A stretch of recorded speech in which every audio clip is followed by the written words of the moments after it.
Welcome, everybody, to the world's best, the world's greatest, the world's most informative and fun daily sports betting show on the planet. WagerTalk Today. I'm Lawrence Presman. We got a great lineup. Ronald Cabang will be joining us. Smoking hot Ronald Cabang, absolutely killing it in the WNBA. Yes, that sport is still going on in the midst of all this football. We've got two actionable bets for you in that sport tonight. Adam Trigger, after that, he's going to look at one college football game, the matchup between Syracuse and Stanford, and a baseball bet between the Giants and the Orioles. We're going to end this show with the wonderful Carmine Bianco. He's going to take apart the Chargers and Steelers game as well. Championship League underway. He's got a bet for us on Stuttgart at Real Madrid. I have a presidential address at the end of the show. If we get 100 likes, I will take apart the New York Giants game. They're playing Cleveland plus 6.5, total of 38.5. I will give you both the side and total. And Teddy, my man, what do you got for your big game breakdown? Big game breakdown. We're going to talk about Florida and Mississippi State in college football action. Big noon on Saturday on ESPN. And that's two teams that have certainly struggled out of the gate to open the 2024 campaign. We'll break that down before this show is through. And we'll talk a little Monday Night Football, what happened last night. And I got a good story from back in the day with the Atlanta Falcons as well. Lawrence? Guys, we're going to judge if the story that Teddy has coming is good. We'll rate it out of 10, so stay with us all the way. Teddy, it's Customer Appreciation Day. It's Tuesday over at WagerTalk. We now do this every Tuesday. Every handicapper gets to release a play for $5. Mine is on the Thursday Night Football game. It's up now. It's a 4% play. Ronald Cabang has one as well. We'll talk about that with him a little later. Ronald, welcome to the show. How has your summer been? How has your football been? We know how your WNBA has been. It's been on fire. Yeah, appreciate it. Summer's been really great. Had a little downswing last month, but back on track right now. Really high right now. 42 and 20, I think, this month. A lot of that is the WNBA. A 26 and 10 run in the WNBA, and then we have NFL. We kind of track all our stuff, and I noticed that in the NFL, I've only been with WagerTalk and Sports Memo for, I think, 4 seasons, but I'm all the way up at number 3 all-time in NFL spreads, profit-wise. Wow. So really proud of that, and I'm, obviously we're profitable to start off this season, so hopefully we continue doing that. Then obviously we got NBA on deck, and first 2 seasons with Sports Memo and WagerTalk, I was actually number 1 through both of those years. So a lot of things in the next few months, really, I'm really excited for. Excellent stuff. And Ronald, yes, I mean, there's a reason that you're with us. Outstanding handicapper. Guys, before we jump into the WNBA, real quick update on Teddy's opening line report. We should have mentioned it at the top of the show. It will be taping today. Teddy, is it live? 1:00 p.m. Eastern today? Yeah. We're just doing it. I'm interested to see how it works on Tuesday. I've been doing it on Monday every year forever. And yesterday, obviously, we had technical difficulties. It was a fire where the fiber cables were. Wow. So we got about 10 or 15 minutes into the show, and it blew up. So we'll do it again. Today. Newbie was doing some bong hits and missed. What happened? I can't answer that question. Yeah, it was Newbie and the bong hits. Yeah. It's okay, Newbie. You can plead the fifth in my ear all you want. We know what went down, dude. That was like your 7th bong hit, and you lit the wrong thing. Cabang, the Liberty, they're minus 9.5. That's who you're betting tonight. Tell us why. Yeah, I actually gave this out to clients yesterday at I think it was 8 or 8.5 last night. Liberty, they're coming off a loss to the Lynx, but I do expect them to bounce back here against a Mystics team that has been struggling on the offensive side of the ball. I think a lot of people are looking towards the Mystics to, obviously this is a large spread, but they're going to be missing 2 key players. Shakira Austin, she's out for the season. Aaliyah Edwards is also considered doubtful tonight, and that's their top 2 rebounders and primary paint defenders. And also, I mean, most of their success in post-Olympic break have been on the defensive side of the ball. And it's going to be really tough to stop this Liberty offense, especially when you're missing two players like Edwards and Shakira. If you look at some of the trends that come into this game here, the Liberty, they've been on track to bounce back a lot. I mean, they don't lose a lot, but when they do lose, the next game they do bounce back. The last three times they have covered and by a huge margin in their last three losses since the Olympic break too. In this spot specifically, on the road 6-1 ATS. The Mystics at home as a home underdogs are 2-3 ATS. A couple of things to mention too with the Liberty, they're not mathematically locked into that number one seed yet, but a win here would do that. So to me, it makes sense to go ahead and take this easy win with a depleted Mystics team, and then rest their key players in that final game of the season. To me, I feel like even if their key starters maybe sit early in the fourth or whatever it might be, they do have the depth to really maintain a high level of play. And so to me, trend stats, all that stuff, situational spot, everything kind of looking towards the Liberty here. And the line seems to go that way as well. So I would look towards the Liberty here, even at the 9.5, what it is now. I do think that they win by double digits. So I've got a question for you, Ronald, when it comes to WNBA handicapping versus NBA handicapping. What's the biggest difference between the two, or is it pretty common? There are a lot of commonalities in the way you would approach, because I'm sure the majority of our viewing audience does not handicap the WNBA. I'm sure some of them are interested. Talk about your approach. Yeah. Is it the same as the NBA, and what's different? I think a couple of things here is, NBA is definitely a lot sharper than the WNBA, especially during this time where you have the NFL, you have college football, everything that, everyone's kind of focusing in on. You can really take advantage of these early lines. Like yesterday, I was able to get Liberty, with about a point and a half of value going into, obviously it's still early this morning. We don't know where the line's going to go, but we do have some CLV at this point if it ended right now. But you can take advantage of early lines if you kind of understand the little differences. And what you mentioned is, what are the differences between the two? The game flow, the game style is a lot different. You're going to see a lot of physicality in the WNBA game where the refs are not going to call fouls. And I think there's a point during the season where players have been complaining because they want to have the same calls as the NBA, but they're not doing that. There's just a whole different level of style of play that you have to get used to. And when you watch the game, you get really frustrated because you see all these women miss these layups, but they're getting hacked really hard. I mean, these are little things that the NBA players get fouls for, and they get to the free throw line, get all these easy buckets. You don't really see that in the WNBA as much. Also, the 3-point shooting, it tends to be a little bit different. I think the WNBA is starting to catch up with analytics, shooting more 3-pointers than all that. But there's just not that many more accurate 3-point shooters in the WNBA than there is in the NBA. So you really got to key in on those teams who have that type of advantage shooting from the 3-point line. And also within the paint, some teams, they have some mid-range folks who could really take advantage of that too. But, to me, I feel like there's a few differences, and those are the main ones. Ronald Cabang, listen, I said to Teddy in Slack, no follow-up questions. Let's just keep Ronald talking. But Teddy, man, that was a great freaking question. Well worth asking. And it gave me a follow-up as well. My follow-up to Teddy's follow-up to your response was, are you finding the lines softer now with NFL and college football fully underway? Or is it just basically been the same all the way through?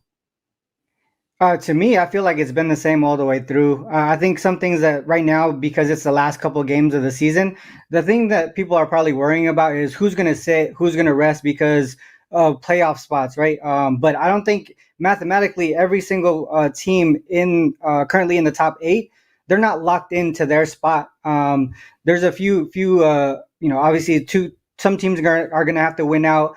There's 3 teams that are trying to get that last spot in the playoffs as well. So these are things that you have to be aware of when you go into these final games. Ronald Cabang joining us, everyone. You want to know how big Caitlin Clark is? In Canada, where I live, every game that she plays, they have highlights in our sports desk. It's unbelievable. The Dream -8. Let's go.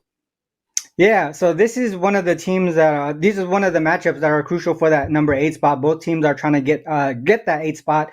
The Sky, I mean, to me, they've really struggled with Angel Reese out, but they did snap out of that 2-game offensive slump.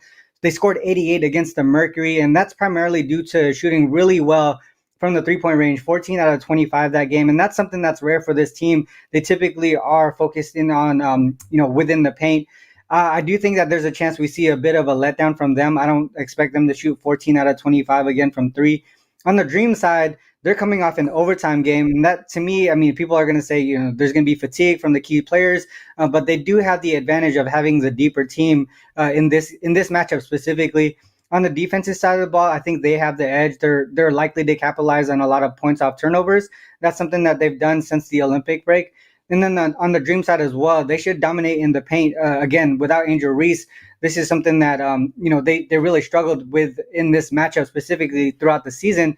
Every game so far between these two teams, Angel Reese had a double-double in each one of those. And then Cardoso, she did show up for the shoot-around today, but she is considered game-time decision. So that's something to monitor as well. I think the line did shift just a little bit towards the Dream side overnight, just because I think people were expecting her to sit, but she did show up. So I think the line might move more towards the Sky side again.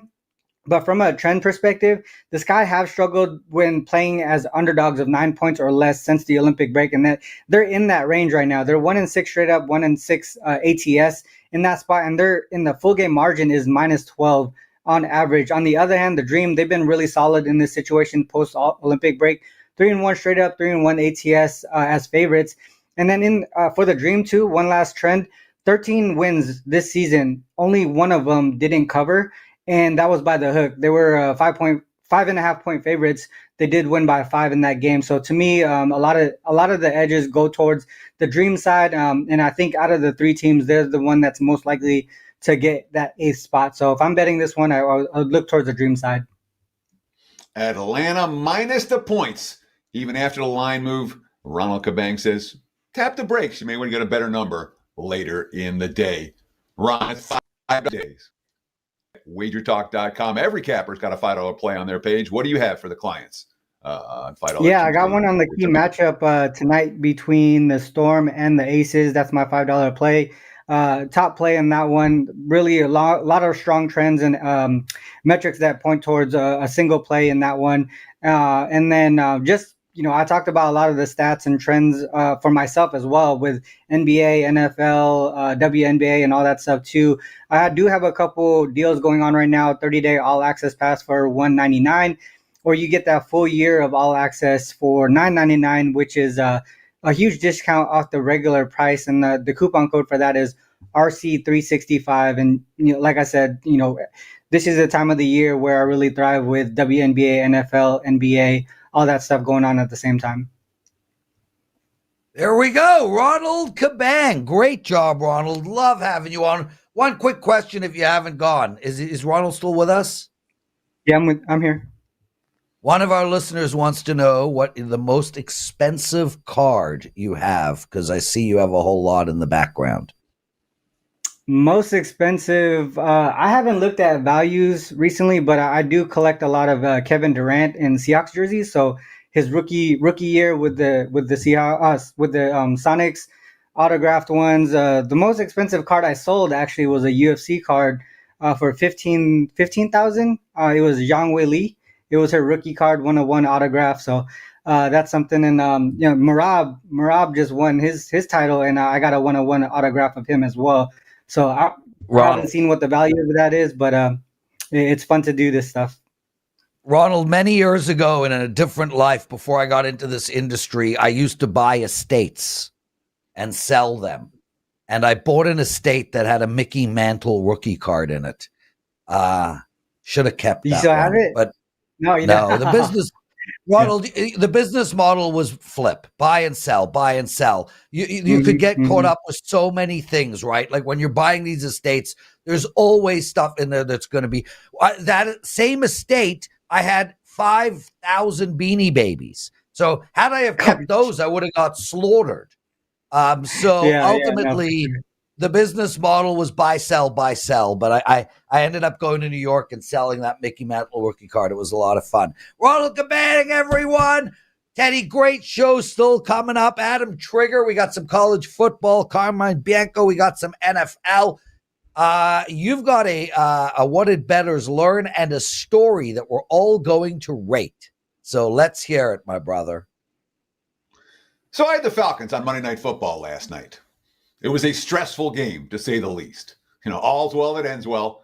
The drop Saquon pass when Philly probably shouldn't have passed, but it was a fine play. It was wide open.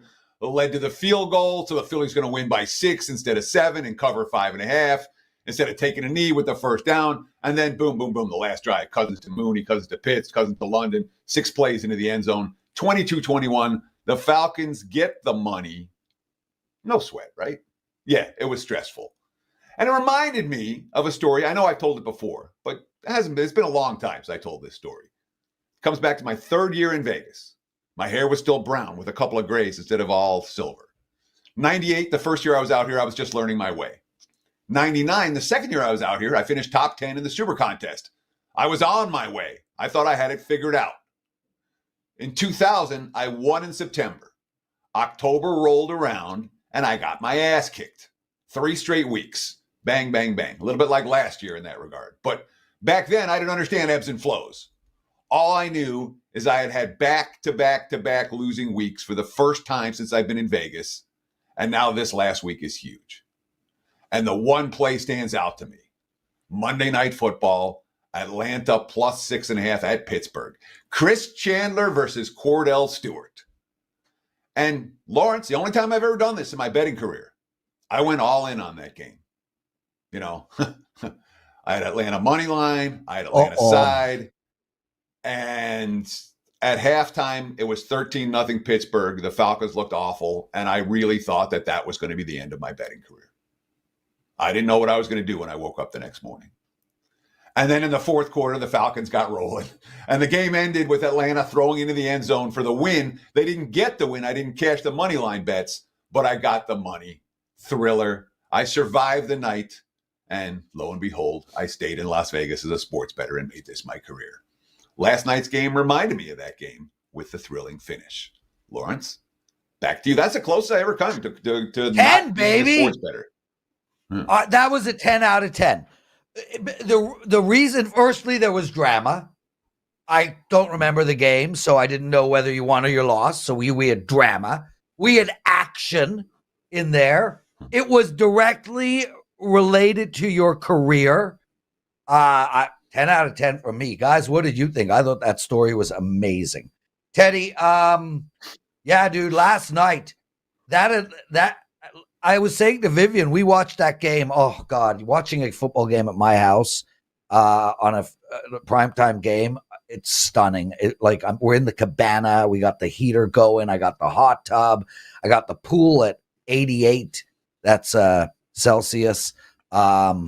Just incredible. But I said to Vivian, wow, I think Atlanta just turned their whole season around. And I actually, and we'll talk about this in the NFL presidential address, which I'm taping later today. I think they beat the Chiefs straight up. But anyway, I got a question I wanted to ask you. One of our listeners, Bam Golf. Bam, I love you. Thanks for joining us all the time, bro. He writes, Prez, how do you usually adjust your NFL power rankings each week? Do you use the eye test, box scores, stats? We know box scores can often tell a lie. So what do you suggest to us recreational bettors? So, Bam, just for the record, there's many handicappers who don't have power rankings. I'm one of them. I do make lists and I do rate teams, but I don't rate them from a perspective of, this minus that equals this, which is what a lot of handicappers do. But Teddy does. So, Teddy, answer that question, and then I'm going to give out what I think everyone should do as well. Go ahead, my brother. So this is how power rating. So for me, I am not a pure stats guy. There are guys that do it by rote, or that do it algorithmically, and their stats are going to fire out what the numbers are for each team every week. I'm not that guy. I absolutely take nuance into the equation. I absolutely take what I saw into the equation. I take post-game coaches' quotes in the equation. As I'm working each game at Sunday night, right, after the games are over, when I'm going through the box scores and I'm going through the recaps and I'm going through everything that I can for that game, I'll adjust my numbers for those two teams, individually, and move on through the 16 games to get all 32 teams adjusted. When you first start making power ratings, it's difficult. The first year you do it, your power ratings will be useless. The second year you do it, your power ratings will actually be worth something. The answer is do it however you like to do it. Some people are all stats. Some people are all, if you're all eye tests, you're going to miss stuff. So I wouldn't recommend, you need to have some statistical base in your power ratings. You do. But when it comes to how much you adjust from week to week, a lot of times the answer is less, not more. And as you do power rating adjustments week in, week out, by year 2, certainly by year 3, they'll be useful. Lawrence? Yeah, Teddy, I could talk about this topic till we're blue in the face. I got a million questions for you, but we do have a hard out. I just want to say to everybody, and one of the things I do, look, the most important 2 things for me, period, is pace of play, like when on the clock are they snapping the ball, and yards per play. Are they playing deep? Are they playing short? I'm a totals bettor by nature. So those are the most important 2 things for me.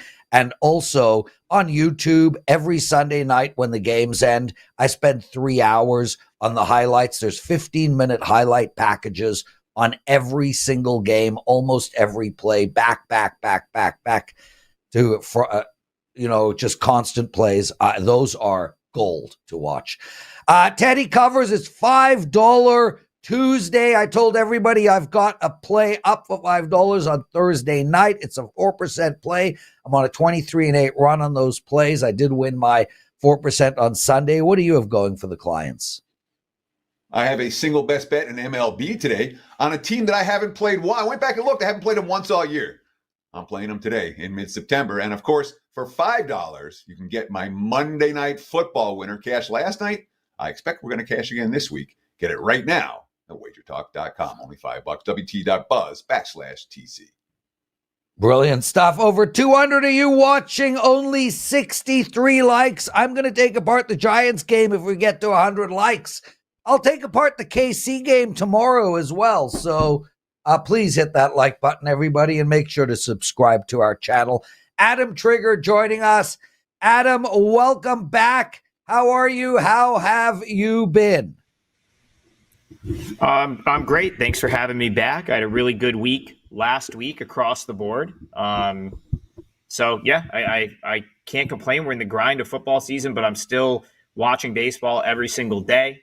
I love September baseball. It can be difficult at times to handicap, but it's still a great time to be watching baseball. And just trying to find winners. Well, Ad, you mentioned baseball, so let's swap the games around and go into the baseball game first. After that, we're going to look at Syracuse versus Stanford. The Giants are playing the Orioles tonight. Basically, a pick 'em in both directions. Where are we going here? Yeah, so this game right here and this handicap is the perfect illustration of how difficult it can be to handicap baseball in the month of September. From a matchup standpoint, Prez, I love the Giants, and I'm going to give you all the reasons as to why that's the case. But of course, the Giants got swept over the weekend by the Padres, and their season it is effectively over at this point. They've lost 4 straight. They're not going to make the playoffs. So you have to gauge, what the motivation is going to be here to go on the East Coast and play good ball against the Orioles. Now, the Orioles, on the other hand, is something we talk about this in every sport all the time. Need a win does not mean you're going to win. Yet, the books always price that in. So you're almost always going to get a discount going against the team that quote unquote needs to win. It's overbaked into the line. It usually adds value on the other side. And I think that's what's happening with the Giants here. Now, motivation. We talked about the motivation going, west to east to play to go on a road trip, Prez, when your season's basically over. But I think playing behind Blake Snell here for the Giants might be the motivating factor. might be what they need to sort of, show up for this game. He has a phenomenal season going, and it's really kind of it hasn't really gotten the love it deserves. The reason being, some of his season-long numbers are marred by April and May when the Giants pretty much screwed him. They brought him back from injury too early. He got rocked. It ended up causing another injury. He had to go back on the IL. But since returning from the IL on May 22nd, he has not lost a start. He has not taken the loss in any start since May 22nd. The Giants are 12-3 when he takes the mound in those 15 starts. So that might be the motivator. They play well behind him. They get up. He's their ace. He's new to the team this year, and they've gotten up when he pitches. And then my other question to you guys, because I know Teddy's going to ask me a question back, so I'll ask him a question right now. What have the Orioles done to make you think that what have the Orioles done in the last few months to suggest that they're a good bet? They've lost 7 of 10. They've been held to 3 runs or fewer in 8 of their last 10. They've been a sub-500 team since early June. So why would you want to bet the Orioles here? Albert Suarez is a guy that spent 5 years in Asia. Okay, he was in NPB for 2, Korea for 3. He has had a season that I can't even put my head around this year, but I still think on a game-to-game basis, you can take a shot at him, and Giants minus 110 makes all the sense in the world to me here. You're the best. So I'm not at all going to try to talk you out of the Giants. I would only play the Giants in this ballgame. I want no part of Baltimore. And I'm not even going to ask you a follow-up as a result. So, easy peasy in that regard. Let's talk some college football. Friday night, national TV affair, ESPN, Stanford and Syracuse, 7:30 Eastern, 4:30 here on the left coast. The early money has come for the Orange. Opened as low as 8. Now I'm seeing as high as 10. Total sitting around 57. What do you do with Stanford and this suddenly revitalized Syracuse team? Are they worthy of this chalk lane? I would say up to 10. I chose this for the show kind of for that reason. You referenced it. It opened. It got bet quickly. If I was going to play Syracuse here, which I haven't yet, and I don't know that this will make a client card, but I would want 10 or better. I think that's sort of like the point where you have to let it go if it goes to 10.5 or 11. I will be at the Dome on Friday night, Teddy. It is a revitalized team. The fan base is all in. The Dome is going to be sold out. So, there should be no shortage of motivation and energy behind this Syracuse team in this game. And you know what? It's been well documented on this show, Teddy, that I'm high on Syracuse this year. But I'm sort of equally willing to fade Stanford right now. And specifically, I think their pass defense gets absolutely torched here. TCU put a number on them back in week 1. Just got anything they wanted through the air. And that's a TCU team that I don't particularly like that much. I actually cashed my 5% college football play over the weekend in dramatic fashion, I will say, with Central Florida as they came back to beat TCU. But TCU's a fade for me, and they did whatever they wanted. 353 pass yards in that game, 8 for 15 on third down. And I kind of feel like Syracuse is going to have the ability to do the same thing here. Stanford defense having a hard time getting off the field. And that's just not a good recipe for success when you've got to go across the country to play a road game in what should be a hostile environment. I'll even go back to that TCU-Stanford game for a second. They should have won that game by more. TCU, that is. I believe Stanford kicked a field goal, 45-yard field goal with 30 seconds to play to cut it from 10 to 7 and get inside the 7.5. As far as Syracuse's offense is concerned, Kyle McCord, the only people that are still in denial that this kid is awesome are Ohio State fans that are pissed off that he is not there anymore. 2 games, 735 yards passing, 8 touchdowns to 1 interception. And something that I don't think is getting enough play here, Teddy, he's only been sacked twice. That Syracuse offensive line is holding up. There's star power on this offense. LaKin Allen, Arande Gadsden, and Pena give him 2 really good options in the passing game. He's got star playmakers, a decent enough O-line, and he's getting the ball to them. It's been apparent in both games. And Georgia Tech, everyone loved that Georgia Tech team coming into that game. Syracuse blew them out. That final score is not nearly indicative of how that game went. 14 quick points at the end for Georgia Tech to cut it to 3. So I just don't think Syracuse is getting enough love just yet. And maybe so with the market playing it up to 10, but 8 was way too low, and that was long gone. I like Syracuse here to blow this game open. I think 10 or better is good. So how much of this is you had both these teams with kind of misleading final scores? You talked about that Stanford should have been blown out more by TCU and that Syracuse should have beaten Georgia Tech by a bigger margin than they did. Is that a big factor in the equation in early season handicapping, misleading final scores and taking advantage of them? Or do you think that the betting markets are looking at a broader statistical profile and not so much focused on the final scores themselves? Teddy, I'll say case by case basis, because you know what? Stanford was pretty competitive throughout that game with TCU. And, I just kind of referenced the fact that they kicked a field. Listen, you got to have 2 scores, right? No problem kicking a field goal to go from 10-7 if you need to score twice. But specifically, I do think the Syracuse final is misleading. And I know you're a quote guy. I love what Fran Brown said after the game, where he kind of put it on him. He was like, listen, that end of the game, that last 8 minutes is on me and the coaching staff. And he took all the blame for the special teams miscue. And I actually wrote down the difference in numbers for that last 8 minutes. So Georgia Tech was, really their offense was rendered quite useless for the majority of that game. They put up a third of their total yards of offense in the final 8 minutes in a 31-14 game where they drove down the field, kind of a garbage time touchdown, onside kick, caught Syracuse totally off guard, went down another 60 yards for a score, and then Cuse got the first down and ended the game. So, again, that to me, I don't think Syracuse is going to be on high alert for something like that to happen. I think they're going to play right to the end, which makes me a little bit more okay with laying the points with them here. Adam Trigger, $5 Tuesday. What do you got going? Yeah, so I forgot that we're doing the $5 Tuesday thing. So I had my 5% MLB play up for normal price and quickly looked in our little internal messenger, and I was like, oh, I got to put it up for $5 now. So my 5% MLB play that goes this evening is just $5, and plus I'm up 41 units across the board in baseball since June 1st, and I hope to finish the season strong. And we've got a big one tonight, so go check that out on my page. WT.buzz/AT, just $5. Oh, awesome stuff. Lots still to come. Teddy's big game breakdown. Carmine Bianco, my daily presidential address. Teddy, the microphone is yours. Did the season start only 17 days ago for the Florida Gators? It feels like 100 years ago for Florida. Let's talk about Billy Napier's squad as they travel to Starkville to take on Mississippi State. And yes, they're road favorites in this ballgame, despite that dismal start. Right now, looking at the free WagerTalk live odds screen. Of course, I can't find the game. Florida -5.5/ -6. There are 6s popping up. The Gators are taking a little bit of money this morning.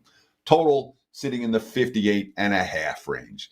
Now, certainly Billy Napier's job is hanging by a thread right now. The loss to Texas A&M this past weekend, they got booed off the field. Napier's quote, Saturday was very disappointing and frustrating. It's important for everyone to know personally, taking ownership of that. Everything that happens within our team and organization is my responsibility. We need to do much better. The film, Napier continued, is a combination of mental errors, fundamental and technical issues, and some decision-making. No doubt we can help the players and try to put them in better positions at times. There's a lot of football left to play. Nothing will affect that more than the next game we play, right? So let's get ready to go play Mississippi State on Saturday. And look, Florida struggled along the offensive line. They struggled along the defensive line. That being said, they played Miami and Texas A&M, 2 teams that we could still be talking about when football is being played in January this year. I know they only gained 52 yards on the ground against A&M last week and gave up 310. That's domination in the trenches. That being said, Mississippi State isn't either one of those teams. I'm really interested in the player quotes more than the coach's quotes. Offensive lineman Austin Barber. We got to get out there and perform. Like Coach said, we got to take the things we're working on and coach and apply them. Linebacker Derek Wingo. When things don't go your way, obviously there'll be frustration. You work really hard all week, all off season. You guys can point fingers, do whatever you want to do, but at the end of the day, it's how we execute. We talk about how we didn't execute. It's just going back on the field, going back in the film room today and throughout the week to prepare for Mississippi State. Note, all the quotes that we're getting are looking forward to this game. This is a redemption game, and getting out of town helps. And Mississippi State, look, Florida's in their third year of the rebuild. Mississippi State's in the first year of the rebuild under Jeff Lebby. They trailed Arizona State 30-3 in that ball game. They have only 298 rushing yards through 3 contests. Last year at home, they scored 14 against LSU, 17 against Bama, 3 versus Kentucky, 7 versus Ole Miss, 0-4 straight up, 0-3-1 against the spread in SEC home games. Yeah, we like Blake Shapen, the multi-year starter at Baylor. He's a decent quarterback. But Mississippi State in the trenches is not going to be able to dominate Florida the way their 2 step-up opponents have done already. I get it. It's not easy to lay points with the Gators this week. Let's do it anyway. Florida, -5.5 / -6 is the only way I can look in this one. And of course, I got to let you guys know about the great offer, not just $5 Tuesdays. Today, $5 Tuesday, every capper's got a $5 play. But in addition, you can take $100 off any college football / NFL combo pass. Just use promo code FBALL100. Again, promo code FBALL100 at checkout. Get you $100 off any combo pass for college and NFL. Great time to get on board. There's your big game breakdown. Back to you, Mr. Prez. Teddy covers. Listen, I'm going to throw a wrinkle in your big game breakdown. If you guys want a winner this Saturday, Mississippi State, and I'll tell you why, my handicap. I was on Atlanta, 5% play, first game of the season. I lost. They won last night. I was on Mississippi State, 5% play, first 5% of the season. They lost, so inevitably they will win on Saturday. There's my handicap on the Mississippi State-Florida game. Carmine Bianco joining us. Carm, you know how that works, right? I mean, my handicap is almost guaranteed, right? Volume.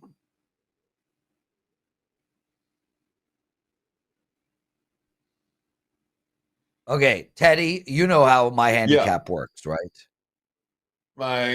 Your handicap is as useful to the audience as nothing, as dust. Okay. Dust in the wind. All it is dust in the wind. Carmine! Please get Carmine. Carmine, I hate when I sing, bro. I get no love when I sing. Can you hear me is the important thing.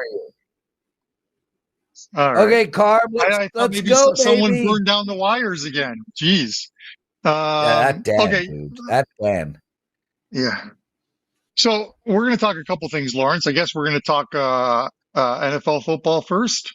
I just wanted to do a quick review of this game because I looked at this line, and I did it last week. I like the line. I released it as a 5% play. I'm not saying this is a 5% play, but this is going to make it onto my client card. And sometimes you wait for the injury reports, and maybe this line is where it is because of the status of Justin Herbert. But he's gone from he's now probable from questionable. The X-rays came back negative on his lower right leg. This is Pittsburgh -2. Now, when you look at this game, I think a lot of people, without diving into it, look at the fact that, well, you got the Chargers, West Coast team traveling back to the East Coast again. They never left the East Coast after their easy win over Carolina this past weekend. They've stayed in Charlotte. They're staying in Charlotte between weeks 2 and weeks 3, 7 days here, a mini training camp, team bonding exercises. And it's a team that's 2-0, and they're loving the life right now, at least 2 weeks into the season, under the Jim Harbaugh rule. I think their offense is more balanced. It didn't look balanced in week 2 because they ran the ball 45 times, only passed 20, or 44 times, only passed 20 times. But that's because they had such a big lead. They were running the ball. The game previous, 26 passing attempts, 25 rushing attempts against the Raiders in that one. More balanced one. D.K. Dobbin, the guy is just lights out right now. 135 in the first game, 131 in the second. This is just one where I like the Chargers. I'm not sold on Pittsburgh as of yet because I don't think they've faced a quarterback running back duel like these two. And more importantly, this is their first game at home. They've been on the road first couple of games. Travel to Atlanta, travel to Denver, come back. So I think you lose a day of practice somewhere in between there in that second game.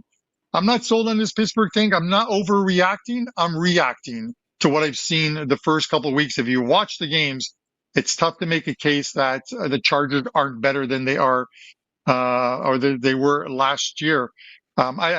This is also a Pittsburgh team that finished last year 19th in rushing yards allowed. If the Chargers can establish a run, dominate that possession clock like they did on Sunday, you give Justin Fields at home in his first game for Pittsburgh a little less time on that field. And for a team that's not really scoring touchdowns, I'd rather take the team that I know can score and can score consistently. I want to thank Adam Trigger for rattling the cage on Teddy, because if Teddy follows up, I'm not sure if I've got an answer for him. Oh, I'm following up. I'm all rattled. Here's the question. Yes. Let's talk about look. So LA just beat a AAA team in Carolina. Carolina is the worst team in the NFL, and isn't the prevailing. Just like if you just swept the White Sox and now you're placing a real team, aren't you a little bit overvalued going into that series? Isn't aren't the Chargers a little bit overvalued because they dominated a team that is, power rated 32nd out of every, wherever your power ratings are, the Panthers are last in the NFL right now. So you're kind of buying high on the Chargers as a result, yes? I'm not sure if we're buying high, Teddy. I would think that if the books, and they're not going to make Pittsburgh a home dog in their first game of the season, but they very well could have been, and I think that's where the overreaction comes in. If the books made the Chargers a -2.5, -3-point favorite, where do you think all the money is going to come on Sunday? It's going to come during the week on Pittsburgh and drive that line down. I think the line is where it is. I think the fact that as the news comes out and we see the Wednesday practice, we see the Thursday practice, and Herbert's in there and he's fine, that this line probably starts to drop. And you might not think that getting +2 or getting +1 is important, but I think it is. There are games last season. You ask Kelly Stewart, because she absolutely loves the games landing on 1. There are games that land on that single point. 17-16. We saw a couple of these. 17-16, 21-20, 14-13. Yep, I'm with you, Carm. I'm jumping in because I want to say my piece. Teddy, I think this Carm's play is correct. I think the Chargers win, and I'm curious, Teddy. I'm curious. I grant you that Carolina is the worst team in the league. Where do you rate Denver? Not much better than Carolina, but let me exactly. Because it's more than a field goal. I've got the Panthers 2.5 points worse than anybody else. We got 3 minutes while Teddy. Well, we got 3 minutes while Teddy's looking at that. Listen, dude, you're as good a bettor as there is. You're one of my favorite people on the planet. You're bred at 4 points better. 5 points. You're better. bred. I have Denver 5 points better than Carolina. Okay, but I have Carolina priced in a way that I'm not ever tempted to take them. Yeah, dude, I agree. But there's lots of money coming in on Carolina currently, right now, with Bryce Young being bent. Factor. We'll talk about that you on agree the NFL this is opening the line best report at the top of the hour. Yeah. Carm, in the meantime, we got a couple of minutes. Yeah. Okay. Yeah. No problem. So I'll make this quick. The Champions League obviously kicks off today. The proper tournament. There have been a lot of qualifying up until now. Brand new format, 36 teams. It is no longer group stages. It is every team plays 8 games, 4 home, 4 away. Real Madrid are at home and they play Stuttgart, a German Bundesliga team. This team won the Champions League last year. Their 5th time in the last 10 years that they've won the Champions League trophy, 15 times overall. And what do they do in the offseason? They just go out and get the best player in the world, Kylian Mbappe from PSG, and add him to Vinicius Jr., Rodrigo. This team is fantastic. Last year in the group stages, 6-0. 16-7 goal differential, 3-0 at home, 8-2 goal differential. They take every game seriously, and they will here. They're laying a goal and a half. They're starting to play so much better. in La Liga. Five games, 3 wins, 2 draws. This team is starting to put it together, and it's bad news for Stuttgart today. Real Madrid -1.5. Promote, Carm, Look for the kill promote. shot from Real Madrid. In what is that? What league is that? This is the Champions League, so it's the Champions top League play. club competition in Europe. Yeah. One quick promotion, Carmine guys. Bianco. Obviously, Wait, What do you have he's going got to for promote. $5 Tuesday? yeah. I've got a $5 play, goes at 3 o'clock today. You guys can pick that up. And as well too, I just want to make NHL and NFL. They put together a fantastic package. NHL is like 17 days away from the opening puck drop in Prague between New Jersey and Buffalo. You can get the rest of NHL, all of NHL, and the rest of the NFL season. We picked up 9 units this past weekend. We're starting to motor along as well there too. You can pick them up all for one great price on my page. This deal is good until Sunday at midnight. Sunday at midnight, you can take advantage of his 2-for-1 offer from Carmine Bianco. And that's going to wrap it for the Tuesday edition of Wager Talk Today. We'll do it again tomorrow, same time, same channel, 9 a.m. here on left coast, noon for you back east. Stay tuned right now for Lawrence's presidential address. And at the top of the hour, Joe Ranieri is going to be filling in with myself. We'll do the NFL opening line report right here on the Wager Talk YouTube channel. Cheers. Welcome, everybody, to the daily presidential address bonus content for all the people who watched Wager Talk Today live. I'm going to take apart the New York Giants versus the Cleveland Browns. I will give you both the side and total just to let everybody know. I am filming the NFL presidential address for week 3 later on today. It should be up by 6 p.m. Eastern today. Over 10,000 of you watched that show last week. Such love. I'm so appreciative of it. And this week, I'm adding a teaser of the week into that segment. Okay, let's get into this game. New York Giants are playing Cleveland. The line now is the New York Giants plus 6.5, a total of 38.5. And money is coming in on the Giants right now, and I get it. This line will keep dropping all week long, and I totally agree with that. I like the Giants here. If you've been following me, guys, you know I have a hate on for the Cleveland Browns. Firstly, I can't stand the franchise for picking up Deshaun Watson. And secondly, I think this team is completely overrated. We bet on Jacksonville in week 2 against Cleveland, and I was wrong.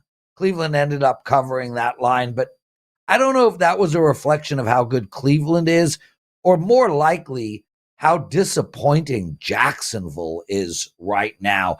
This Cleveland team has not earned the right to have a minus 6.5 with them. This Giants team, man, they should have won against Washington last week. They lost that game literally because they did not have a kicker. Now, that's totally on Brian Daboll, who actually had an extra spot on the roster, knew Gano was had hamstring issues and still didn't add a kicker. But regardless of that, this Giants team was able to move the ball well.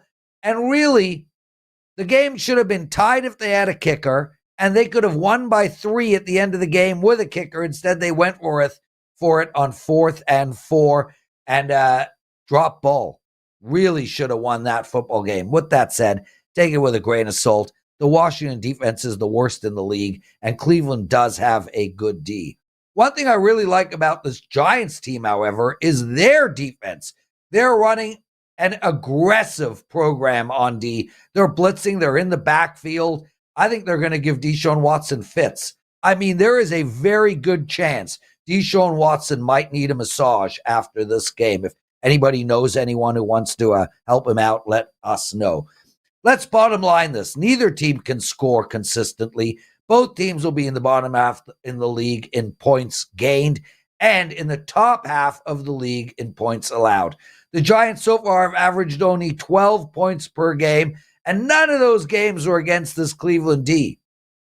Cleveland, they've averaged 17.5 points per game, and I think that's higher than what they will average at the end of the year. This game has horrible written all over it. 17-12 with 5 field goals. That seems about right to me. And that is 10 points below the total. There is no reason to overthink this play or frankly underthink it. I don't think there's going to be a lot of points scored, which is why I like the under here. I also don't think there's going to be a lot of points scored, which is also why I like the dog here. For the record, from a side perspective, I think this number is just too high, especially when playing Cleveland, who really struggles to score. Plus, real quick, both Ward and Garrett are questionable. Same with Njoku. All questionable. Now, they might play, but they're clearly injured. Plus, half of Cleveland's O-line is injured, and their O-line stinks to begin with. Take the New York Giants and the under. Let's cash both. I'm Lawrence Presman. Thanks for watching the Daily Presidential Address.